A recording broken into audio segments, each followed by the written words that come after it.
So how many by-elections has Labour won since Gordon Brown became Prime Minister? The answer is none.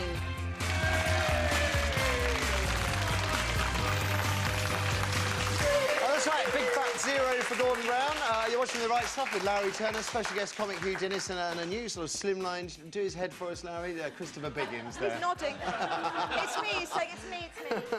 Yes, which leads on rather nicely to one of our discussions we're having a little later about waxwork dummies. Waxwork Winehouse, the new Madame Tussauds dummy of singer Amy, looks a lot healthier than she does in real life. So, is the Waxwork Museum guilty of putting a spin on things, of rewriting history?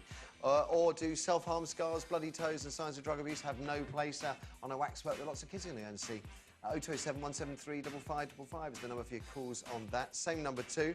If you've got something to say on by-elections, was it a Glasgow kiss voters gave Gordon Brown last night, or something much, much worse, a mortal body blow?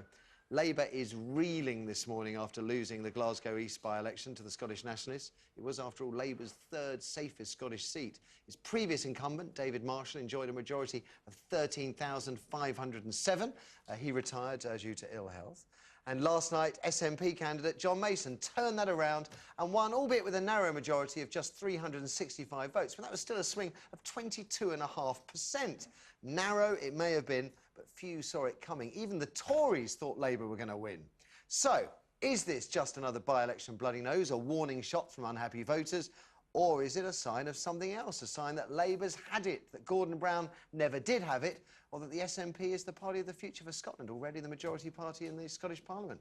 It is, as we just mentioned, the third by-election defeat in 9 months for Labour, Hugh. So it's not looking good for Gordon, is it? No,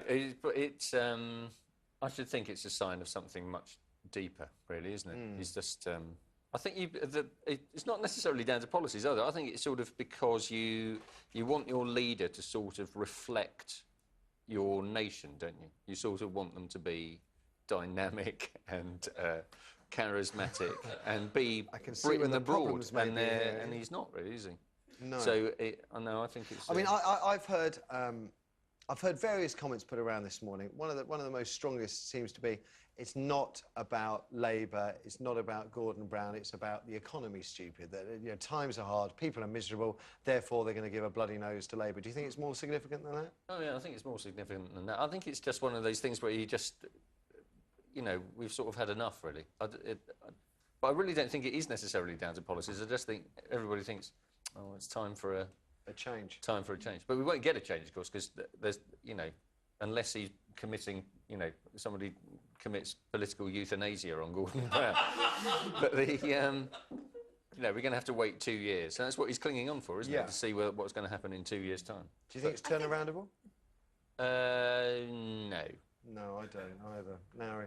I think it's interesting, isn't it? Because, of course, when the economy was doing really well, Gordon Brown personally claimed all responsibility for that. Yeah. Tony Blair was an irrelevance. Yeah. What really mattered was his fantastic management of the economy. And we believed it all, didn't we? Yep. And now, yes, the world economy has changed, and there's no doubt that what we're suffering is as a result of what's happened, particularly in America.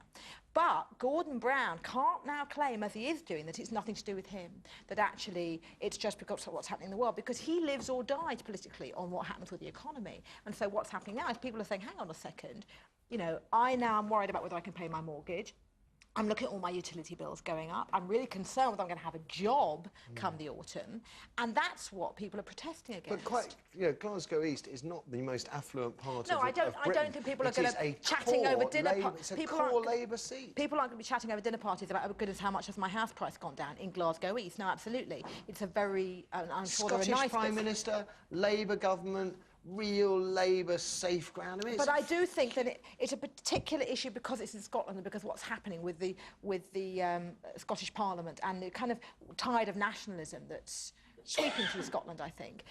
It would be interesting if that was an English constituency, what would happen. But in the old days, when Maggie was using Scotland as a testing ground for stupid ideas like the poll tax, Labour was, you know, clearly the strongest party. You know, the Scottish Nationalists were still almost viewed as extremists. How can they lose touch with that homeland so quickly? Because what have the Labour Party done? The whole idea of New Labour was that it was no longer a party allied to the unions and the working classes.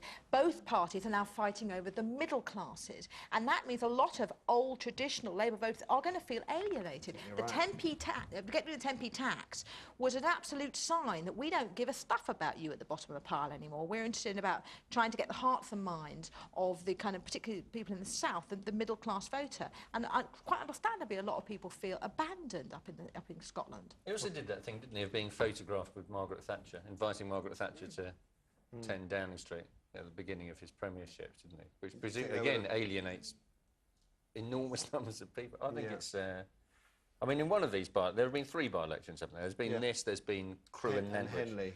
Well, Henley. They didn't really have much of a hope there. Really, no.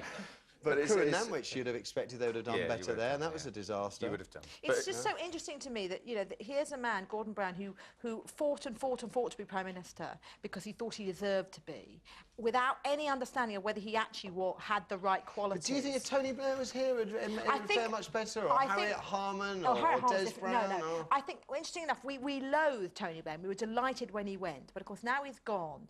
It is interesting to speculate how, in tough times, the thing that Tony Blair was great at in tough times is he would come out, he would address the nation. And you did feel it. He said the right things. You felt he was listening. With Gordon Brown, I have no sense that he's listening. Maybe he is, but we don't feel the love. Okay.